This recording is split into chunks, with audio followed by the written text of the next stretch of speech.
नमस्कार, आप देख रहे हैं फसल क्रांति। इस वीडियो में हम चर्चा करेंगे मृदा का जो स्वास्थ्य होता है उसके ऊपर कितना ज़रूरी है, क्यों अहम है। और इस पर चर्चा करने के लिए हमारे साथ कृषि विज्ञान केंद्र हस्तिनापुर के प्रधान वैज्ञानिक डॉक्टर राकेश तिवारी जी हैं। राकेश तिवारी जी, आपका बहुत बहुत स्वागत है। धन्यवाद। सबसे पहला सवाल ये है कि एक किसान के लिए जो मिट्टी होती है, खेत की जो मिट्टी होती है, वो कितनी ज़रूरी है? देखिए, अगर हमारी जो मिट्टी है ये लगातार इसका स्वास्थ्य गिरता जा रहा है, जिसके कारण मनुष्य का स्वास्थ्य भी है, पशुओं का स्वास्थ्य भी है, उनका भी गिरता चला जा रहा है। इसका मेन कारण ये है कि जो पश्चिमी उत्तर प्रदेश है जी, इसमें मुख्य फसल है धान, गेहूँ, गन्ना। और धान, गेहूँ, गन्ना जो है अधिक खाद चाहने वाली हैं, जिससे कि ये धरती का दोहन धीरे धीरे होता जा रहा है, जो हमारे उर्वरक पाए जा रहे हैं। और यहाँ के किसान भाई जो है वो एक तो मिट्टी का परीक्षण नहीं कराते, वो अंधाधुंध फर्टिलाइज़र का प्रयोग कर रहे हैं, और वो भी अनबैलेंस है, जिससे कि हमारी मिट्टी का आपका ये जीवांश कार्बन कम होता जा रहा है, यूरिया की मात्रा बढ़ती जा रही है। तो बैलेंस फर्टिलाइज़र और मिट्टी परीक्षण कराना ज़रूरी है।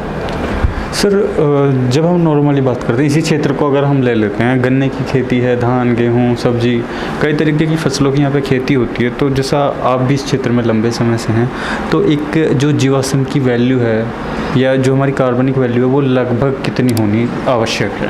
देखिए, अगर हमारे जीवांश कार्बन मिट्टी में अगर 0.8 से लेकर 1 है तो हमारा जीवांश कार्बन बहुत बढ़िया है।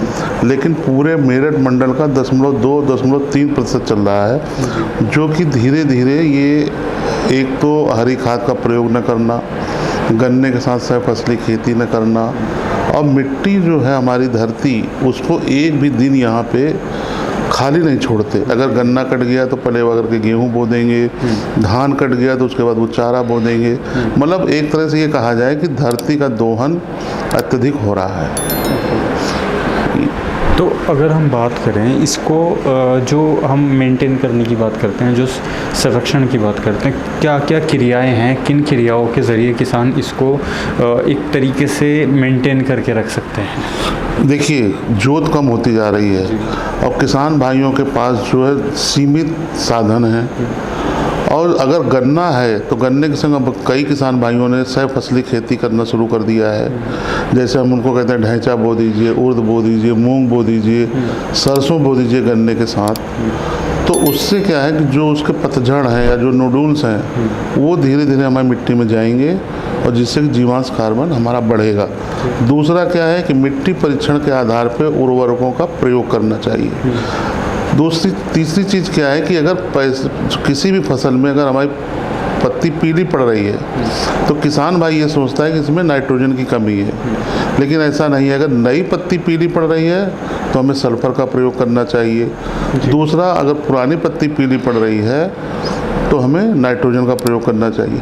तीसरा क्या है, यहाँ पे किसान भाई अधिकतर पोटास का प्रयोग नहीं करते, जो कि पोटास का प्रयोग अत्यधिक आवश्यक है। क्योंकि पोटास जो है अगर हमने फसल में डाला है तो एक तो उर्वरक जो है वो ठीक हो गया। दूसरा क्या है कि जो रोग से लड़ने की क्षमता है वो पोटास उसको रोकता है। तो अनबैलेंस फर्टिलाइज़र है, जैसे कि 4-2-1 का संतुलित उर्वरक प्रयोग होना चाहिए।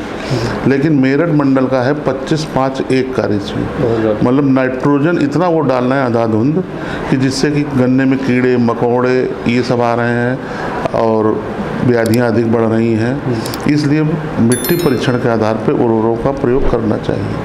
डॉक्टर साहब, नैनो फर्टिलाइज़र क्या इसके लिए एक समाधान है? अगर किसान इसका इस्तेमाल करते हैं तो कितना प्रभाव ये डालता है? देखिए, हमने अभी 20-30 किसानों के यहाँ प्रयोग कराया है नैनो फर्टिलाइज़र, नैनो DAP का, जिसका कि बहुत बढ़िया रिजल्ट है।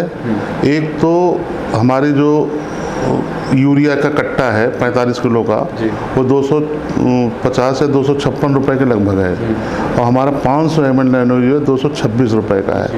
अब जो दानेदार यूरिया है ये हमारा 15 से 20 दिन काम करता है, बाकी या तो ऊपर उड़ जाएगा या फिर थोड़ा बहुत लीच कर जाएगा, पौधे को थोड़ा बहुत मिलता है। लेकिन जो नैनो यूरिया है, फर्स्ट ड्रॉप ड्रेसिंग हमें दानेदार यूरिया से करने के बाद अगर हम नैनो यूरिया का प्रयोग करते हैं तो किसान को एक तो अधिक यूरिया नहीं डालना पड़ेगा, दूसरा जो नैनो यूरिया है वो 25 से 30 दिन 35 दिन तक काम करता है। एक तो वो है, और पौधा पूरा लेता है उसको, पौधा जो है पूरा ग्रहण करता है नैनो यूरिया को, और लीच भी नहीं होता, हमारी उर्वरा शक्ति बनी रहती है, हमारी ज़मीन खराब नहीं होती, और दूसरा वायुमंडल भी स्वस्थ रहता है।